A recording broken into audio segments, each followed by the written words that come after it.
अस्सलाम नाज़रीन, मैं हूं असद अली तूर अपने प्रोग्राम असद तूर अनसेंसर्ड में। आज हम आपके लिए जो बड़ी खबर लेके आ रहे हैं वो मोअज़्ज़ज़ चीफ जस्टिस मुर्तज़ा बंदयाल साहब और justice Ijazul Ahsan, justice Muneeb Akhtar, justice Mazahar Akbar Naqvi साहब के खिलाफ जो सुप्रीम जुडिशल कौंसिल में अब जो शिकायत दर्ज की गई है या आप इसको कह लें रेफरेंस मूव किया गया है, ये हम उसकी तफसीलात लेके आ रहे हैं कि वो क्या रेफरेंस है, किन ग्राउंड्स पर मूव किया गया है और इस रेफरेंस में क्या है, ये हम आपको तफसीलात एक्सक्लूसिवली शेयर करेंगे। लेकिन इससे पहले अब हम देख रहे थे सारा दिन से अब वो मातम चल रहा है जो यूथिए हैं, जो उनके टाउट वो गलीज़ नस्ल का कामरान खान वो ट्वीट्स कर रहा है। ठीक है, सारे पड़ गए हैं जस्टिस कादी फैसले को कि आप क्यों गए आइन की गोल्डन जुबली मनाने। ये सब इसलिए रो रहे हैं क्योंकि इनमें से कोई आइन पर यकीन रखता ही नहीं, तो इनको आइन की अहमियत ही नहीं पता कि उसकी जिसे कहते हैं गोल्डन जुबली में शिरकत करना कितनी बड़ी एजाज़ की बात थी और कितना ज़रूरी था बतौर जज भी, क्योंकि आप आइन के मुहाफिज हैं। लेकिन अब वो कोई एक सहाफ़ी हैं अली अरकम साहब, उन्होंने ट्वीट किया हुआ था, जिसको मैं थोड़ी सी तरमीम के साथ कह देता हूँ कि उन्होंने कहा कि जी अब चीफ जस्टिस मुर्तज़ा बंदयाल साहब भी एक तकरीब रखकर उसमें इमरान खान साहब को बुलवा के तकरीर करवा दें तो स्कोर बराबर हो जाएगा। तो मैं इसको थोड़ा सा तरमीम के साथ बयान कर देता हूँ कि बेहतर है कि यूथियों की रोना धोना मातम, हाय हाय मर गए, हाय हाय कहाँ पे काजी फैसला चला गया, चोरों के साथ बैठ गया, हाय हाय हाय, इसको ख़त्म करने के लिए एक पार्लियामेंट में भी एक आइन की तकरीब रखी जाए और उसमें इमरान खान साहब को बुला के तकरीर करवा दी जाए ताकि यूथियों को थोड़ा सा ना आ जाए, इमरान में हो गया, ठंडे हो जाएंगे। इतनी सी बात है। बात यह है कि जब साकिब निसार को इमरान खान सुप्रीम कोर्ट में खड़े होके डैम फंड वाली तकरीब में कहते थे कि आपने नए पाकिस्तान की बुनियाद रखी, आप मुझे इक़्तिदार में लाए, और साकिब निसार यूं ही सर ढूंढता था, तो उस वक्त तो यूथियों को मैं वो वर्ड नहीं यूज़ कर सकता कौन सी फीलिंग्स आती थी। ठीक है, इस कामरान खान नामी बंदर, एमआई के टाउट, मलिक रियाज के नौकर, ठीक है, इससे कोई पूछे, इसके ट्विटर पे जाके देखे उस वक्त ये क्या ट्वीट्स कर रहा था। क्या इसने साकिब निसार को बारे में ट्वीट्स की, उसकी मजम्मत की, इमरान खान की मजम्मत की कि आप एक चीफ जस्टिस के बारे में किस किस्म के अल्फाज इस्तेमाल कर रहे थे? नहीं, उस वक्त तो कहता हाइब्रिड निज़ाम आ गया वजूद में, इमरान खान, जनरल बाजवा, साकिब निसार हाथ में हाथ डालकर चलेंगे तो मुल्क, जिसे कहता है ना वो नासा के रॉकेट की तरह ऊपर जाएगा। आज कुछ और बकवास कर रहे हैं। तो बहरहाल अब हम जो आपको रेफरेंस की तफसीलात के लिए लेके आ रहे हैं, ये रेफरेंस 8 तारीख को ड्राफ्ट हुआ और फाइल हुआ है, और ये रेफरेंस फाइल करने वाली जो शख्सियत हैं ये लाहौर के एक लॉयर हैं, हाई कोर्ट के सरदार सलमान अहमद डोगर एडवोकेट, ये इन्होंने ये रेफरेंस फाइल किया है 12 पेजेस का। और जो इनकी प्रेड है वो है कि जो चीफ जस्टिस मुर्तज़ा बंदयाल साहब हैं, जस्टिस एजाजुल एहसन हैं, जस्टिस मुनीब अख्तर हैं और जस्टिस मुज़ाहिर अकबर नकवी हैं, इन्होंने जुडिशल मिसकंडक्ट किया है, तो इनके खिलाफ कार्रवाई की जाए। और इसमें वो ये जो वजूहात जो उसके वो बयान करते हैं, तो वो कहते हैं कि जी अगर आप इन जजेस का हालिया चंद जो केसेस हैं उसमें इनका कंडक्ट देखें तो उससे साफ नज़र आता है कि ये जजेस जिसे कहते हैं अपने कोड ऑफ कंडक्ट की वायलेशन के मुर्तकिब हो रहे हैं, क्योंकि ये कंट्रोवर्सीज में, तनाज़ात में ख़ुद को मुलविस कर रहे हैं।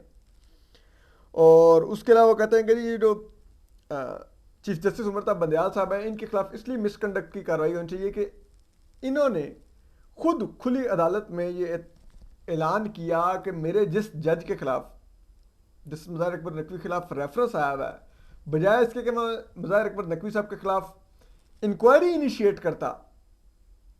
मैं उसको साथ बिठा के साइलेंट मैसेज दे रहा था गवर्नमेंट को। तो उन्होंने कहा था ये तो बहुत बड़ा मिसकंडक्ट है कि आप उनके खिलाफ इंक्वायरी नहीं होने दे रहे। और अब तो उन्होंने ये भी इसमें लिखा है कि अब मोअज़्ज़ज़ चीफ जस्टिस मुर्तज़ा बंदयाल साहब को सुप्रीम जुडिशल काउंसिल में जस्टिस मुज़ाहिर अकबर नकवी के खिलाफ रेफरेंस को नहीं सुनना चाहिए बतौर चेयरमैन सुप्रीम जुडिशल काउंसिल, क्योंकि वो अपनी बायस दे चुके हैं कि वो उस जज के साथ जिस पर करप्शन के संगीन इल्जाम है, जैसे मुज़ाहिर अकबर नकवी, उसके साथ खड़े हैं और उसको अपने बेंचेस में बिठाकर हुकूमत को पैगाम दे रहे हैं कि मैं इसके खिलाफ इंक्वायरी नहीं होने दूंगा। तो अब जब आपने अपनी बायस क्लियर कर दिया कि आप एक मुतनाज़ा और मुबैना करप्ट जज के साथ खड़े हैं, तो आप अब उसके खिलाफ अगर सुप्रीम जुडिशल काउंसिल कार्रवाई इनिशिएट करती है तो आप उसमें मत बैठिए।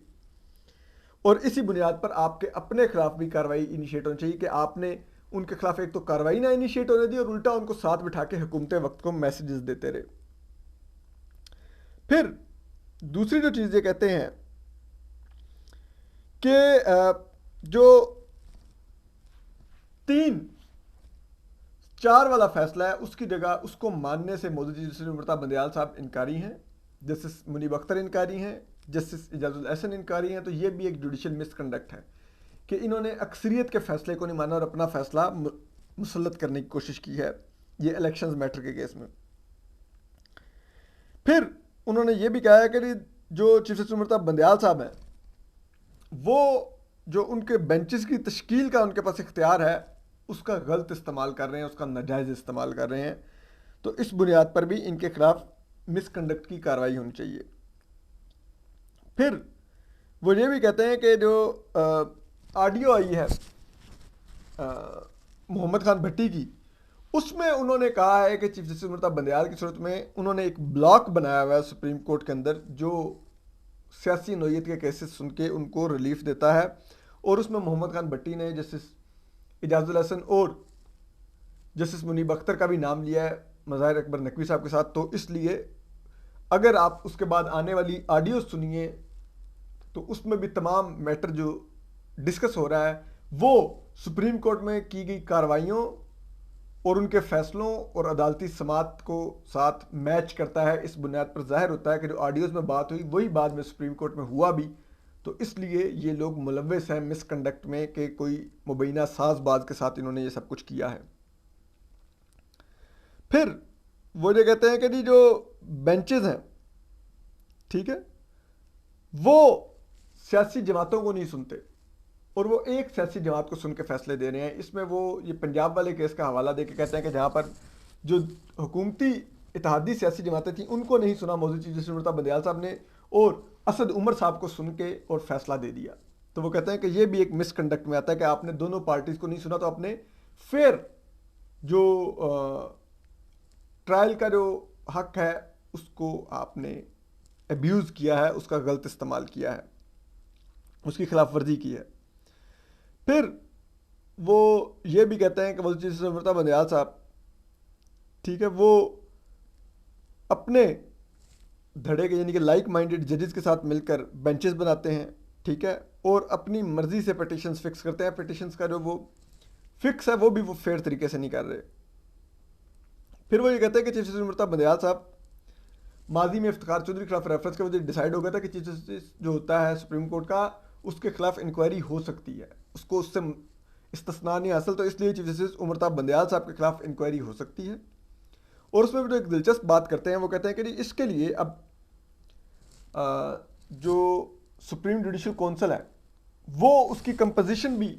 लिखते हैं कि वो अब क्या होगी, क्योंकि मौजूद चीफ जस्टिस उमरता बंदयाल साहब के खिलाफ ये रेफरेंस आ गया था, वो अब नहीं अपने खिलाफ रेफरेंस को सुन सकते। ये एक असूल तय करता है कि जिस जज के खिलाफ रेफरेंस हो वो नहीं सुनेगा। तो उसमें कहते हैं कि मौजूद चीफ जस्टिस उमरता बंदयाल साहब तो रेफरेंस सुन नहीं सकेंगे, ठीक है। उसके बाद वो कहते हैं कि जी जो एक्टिंग चेयरमैन बनेंगे सुप्रीम जुडिशल काउंसिल के वो सीनियर प्यून जज जस्टिस काजी फायजीसा होंगे। दूसरे जो मेंबर होंगे वो जस्टिस सरदार तारिक मसूद होंगे, सुप्रीम जुडिशल काउंसिल के जो दूसरे मेंबर होंगे। जो तीसरे मेंबर हैं वो जस्टिस इजाजुल हसन इसलिए नहीं हो सकते क्योंकि उनके खिलाफ भी रेफरेंस है, इसी सेम रेफरेंस के अंदर उनका नाम भी है, ठीक है। तो फिर तीसरे मेंबर जो बन जाएंगे वो जस्टिस मंसूर अली शाह बनेंगे, एक्टिंग मेंबर उसके सुप्रीम जुडिशल काउंसिल के। और दूसरे दो जो हाई कोर्ट्स के जजेस होंगे उसमें जस्टिस अहमद अली शेख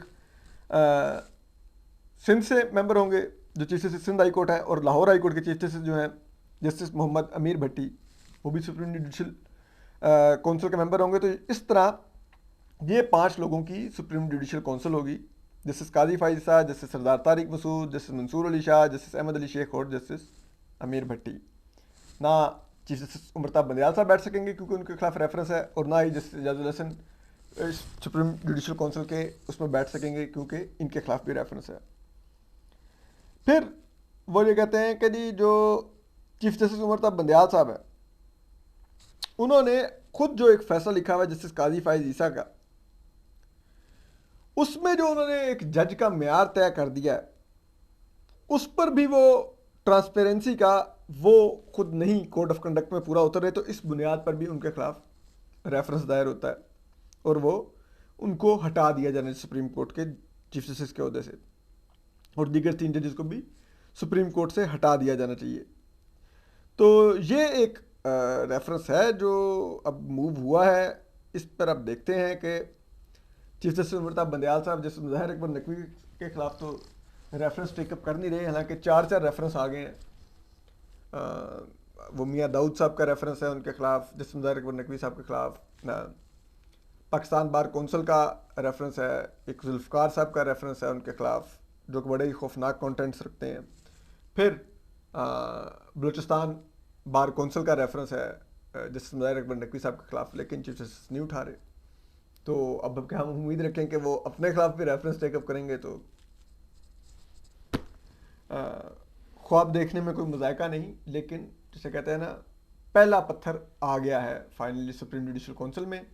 और वो मौजूद चीफ जस्टिस उमर बंदयाल साहब के खिलाफ आया है, जस्टिस एजाजुल हसन साहब के खिलाफ आया है, जस्टिस मुनीब अख्तर साहब के खिलाफ आया है, और जस्टिस मुज़ाहिर अकबर नकवी साहब के खिलाफ आया है। और यही वो चारों जजेस हैं जिनके बारे में राना सनाउल्लाह साहब और हुकूमती जो दीगर वज़रा और टीम है वो बार बार ये इंडिकेशन देती रही है कि इनके खिलाफ रेफरेंस दायर किया जा सकता है। और आज जब अटॉर्नी जनरल मंसूर उस्मान अवान साहब जब चीफ जस्टिस उमर बंदयाल साहब के चैम्बर से जस्टिस काजी फाइज ईसा के क्यूरेटिव रिव्यू की विड्रॉल में दलाइल दे के निकले, तो उनसे मतीउल्लाह जान साहब ने एक बड़ा इंटरेस्टिंग सवाल किया। उन्होंने कहा कि क्या चीफ जस्टिस के खिलाफ रेफरेंस दायर हो सकता है, तो उस पर उन्होंने कहा नो कमेंट्स। हालांकि वो कह भी सकते थे कि नहीं, ऐसा कोई इरादा नहीं है, कोई रेफरेंस दायर नहीं हो रहा, लेकिन उन्होंने नो कमेंट्स कहा। इसका मतलब है कि ये ऑप्शन अभी तक वफाकी हुकूमत ने आउट रूल नहीं किया कि वो चीफ जस्टिस उमर बंदयाल साहब के खिलाफ रेफरेंस दायर करेगी।